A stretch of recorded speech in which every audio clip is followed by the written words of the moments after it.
Anansi the spider is famous in West African folklore as a maker of mischief and a trickster.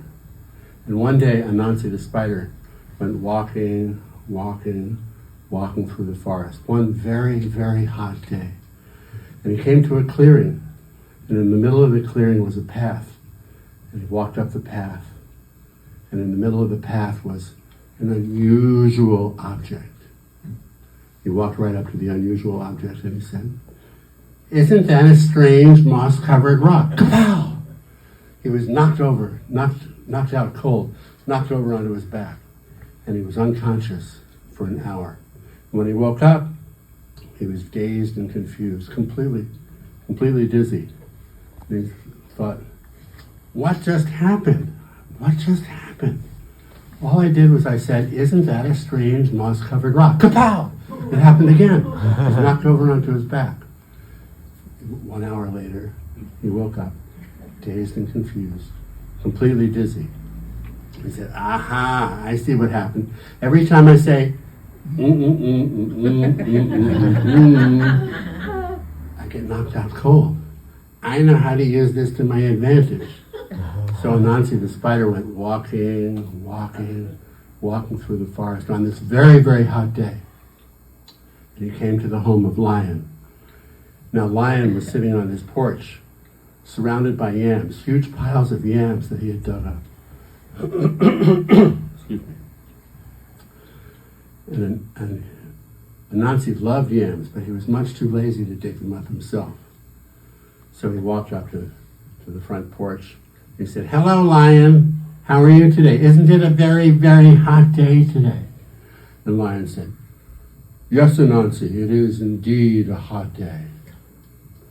"Well, Lion, why don't you and I go for a walk in the forest? Perhaps we can catch the cool breezes." So Lion and Anansi the spider went walking through the forest, and they came to a clearing. Anansi guided them there, and in the middle of the clearing was a path, and in the middle of the path was the unusual object. And they walked right up to it. And Anansi looked down at it, and he looked up at Lion, and Lion said,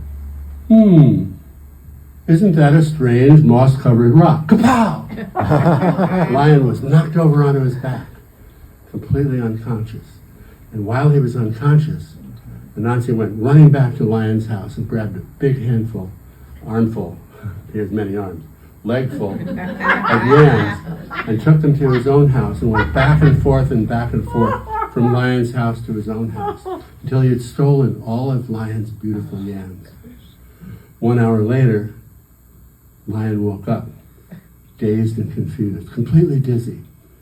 And he walked slowly home, and when he got there, he discovered that Anansi had stolen all of his yams. And Lion was very, very sad indeed.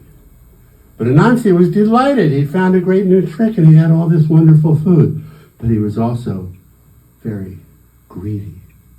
So Anansi the spider went walking through the forest until he came to the home of Elephant. He said, "Hello, Elephant."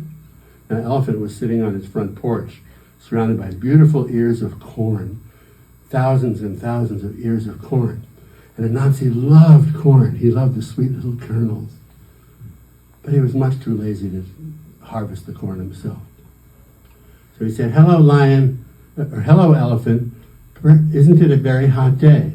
Elephant said, "Yes, Anansi, it is indeed a very, very hot day." "Well, Elephant, perhaps we should go for a walk in the forest and we can catch the cool breezes." "Yes, Anansi, that is a wonderful idea. Let us go for a walk." So Elephant and Anansi the spider went walking through the forest until they came to the same clearing. And in the middle of the clearing was the same path. And in the middle of the path was the unusual object. And they walked right up to it. And Anansi stood there and looked down and looked up at Elephant. And Elephant looked at Anansi and he looked down. He said, "Isn't that a strange moss-covered rock?" Kapow! The forest shook. The elephant was knocked onto his back, completely unconscious. Anansi raced back to Elephant's house and stole as many ears of corn as he could and took them to his own house and went back and forth until he had stolen all of Elephant's beautiful corn. 1 hour later, Elephant woke up, dazed and confused, completely dizzy. And he walked slowly home, and when he got there, he saw that Anansi had stolen all of his corn. And Elephant was very, very sad indeed. So Anansi, he pulled the same trick on rhino and hippo and giraffe and zebra until all the animals in the forest, until he'd stolen all of their food. It was all in Anansi's house. And everyone was very sad, except for Little Bush Deer. Little Bush Deer had been sitting in a thicket at the edge of the clearing, the first time that Anansi discovered the unusual object. And Little Bush Deer stayed there, and he saw Anansi come back with elephant and with lion, with rhino and hippo and all the other animals. And he knew what Anansi was up to. And he said, "That young man should get his comeuppance, and I'm just the one to do it." So Little Bush Deer went deep into the forest where the coconut trees grew, and he climbed one of the coconut trees with his little hoofs. He went up the coconut tree, and he knocked one coconut down, and another, and climbed down, and then he climbed up another coconut tree, and did the same thing, and knocked all the coconuts down to the ground until all the coconut trees had given up their beautiful fruit. Anansi loved coconuts. Little Bush Deer knew this, but Anansi, of course, was too lazy to climb the trees himself. He loved the coconut meat and the sweet coconut milk. And Little Bush Deer picked up some of the coconuts, went running back to his own house, and back and forth until all the coconuts were on the Little Bush Deer's front porch. And then he sat down and waited, because Anansi was still walking through the forest, trying to catch the cool breezes. And Anansi came up to Little Bush Deer's house, and he saw all the beautiful coconuts, and his eyes lit up. He said, "Little Bush Deer, it is indeed a very hot day today.